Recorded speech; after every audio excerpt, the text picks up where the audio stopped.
got a 2015 i3, and we got some codes here. We got a pretty decent sized job here. We gotta get done the fuel tank isolation valve, and then it is also the vapor recovery shutoff valve.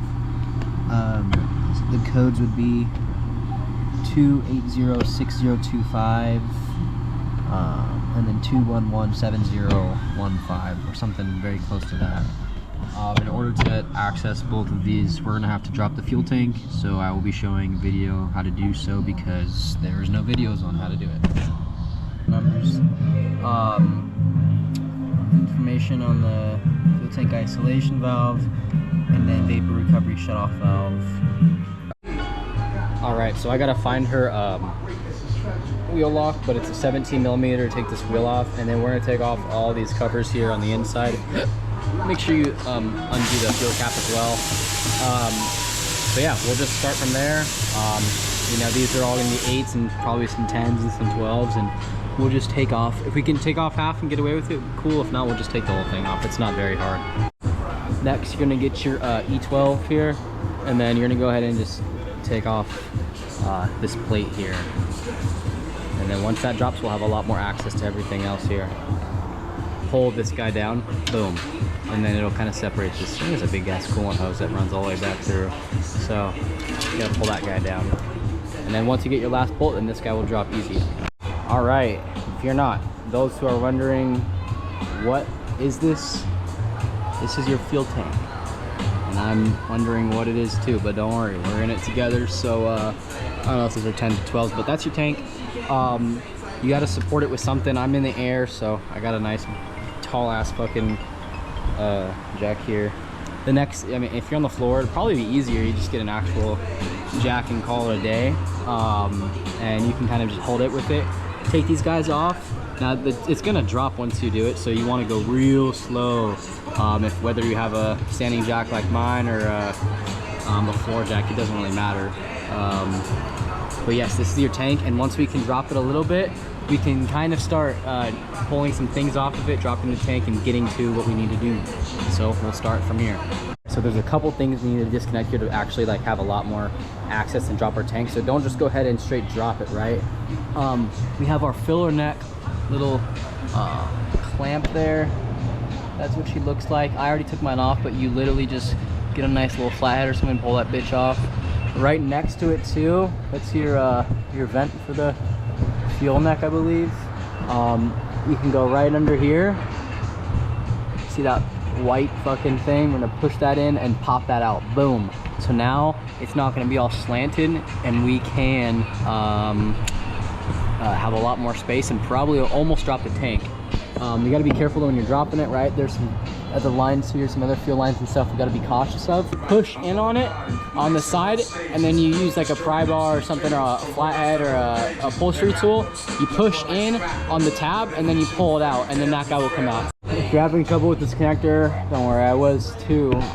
If you can't pull it off, like you just like push the sides and pull it off, then you can like get a flathead and kind of pick at it, and then just take the whole fucking piece off. Just remember to put her back on. So now you have enough space to actually get this side down, so that's good. We can kind of pull off some of these guys, you know, push this guy up. The next hose that's really gonna fuck us if we don't pull it off is this guy right here off the fuel pump. This one you might get a little feel on you. After that, you can probably disconnect these sensors. We'll see once we get to this hose off right here. I figured it out. So the orange is going to be, push it out. Like, it's really a pain, but you'll see once you pull it off. Basically pick it out. It's on each side, so you can, once you pick the side out a little bit and play with it, this other side you can kind of just push out, and then it pushes out this way. The white one on the bottom pushes out the other way. It is pressurized, so it's going to be hard to take off. You might get a little feel on you, so wear some glasses or something. Push the two guys in here, and then pop her on out. Disconnect that guy. Alright, these guys look scary, but they're not. They're pretty fucking easy. Basically, go in the gap here, get like a little flathead, boom, and then just slowly walk it out, and then the sensor will come on out. Before you drop the tank, disconnect this sensor here, and then undo this tab that's right there. Pull it out, and then the tank will drop. That is your last thing you need to do. All right, we are replacing everything on this fuel tank because we don't want to do it again. Don't want to drop it again. So it's this piece and this piece. Here are the part numbers from both from the dealer. This is your small guy here. And then your big guy is here. There you go. So it's pretty straightforward from here. We got some E-Torques. Looks like some 10s and stuff. And then we pull her off. And then we'll go ahead and do the pull her back up, put this tank back up.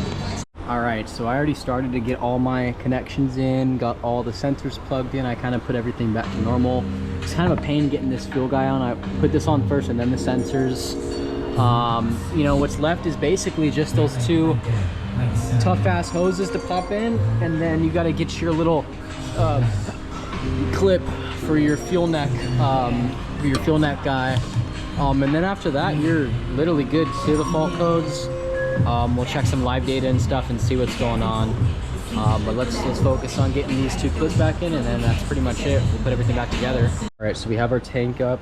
What I'm gonna do actually now is just start it, clear all the codes, make sure all my little clips and shit are good. If you have some fuel, put it in there and make sure that the filler neck isn't leaking as well. I'm gonna go do that in a little bit as well. But yeah, I'm gonna just put this last bolt here, and then I'll leave kind of everything open and making sure nothing's dripping, everything else is good. And then after that, yeah, we'll clear codes and see if anything else comes on from there. All right, after you're done putting everything back together, take it on a drive. If you have a scan tool, something like this, what you want to do is you want to try to see if it'll set monitors. Your fuel monitor and evap monitor are the most important ones to set. It'll take a while, and if you look up some other ways to like set them, that'll probably be your best way. But mine set after about 45 minutes of driving. So yeah, that's pretty much it. Thank you for watching. Peace.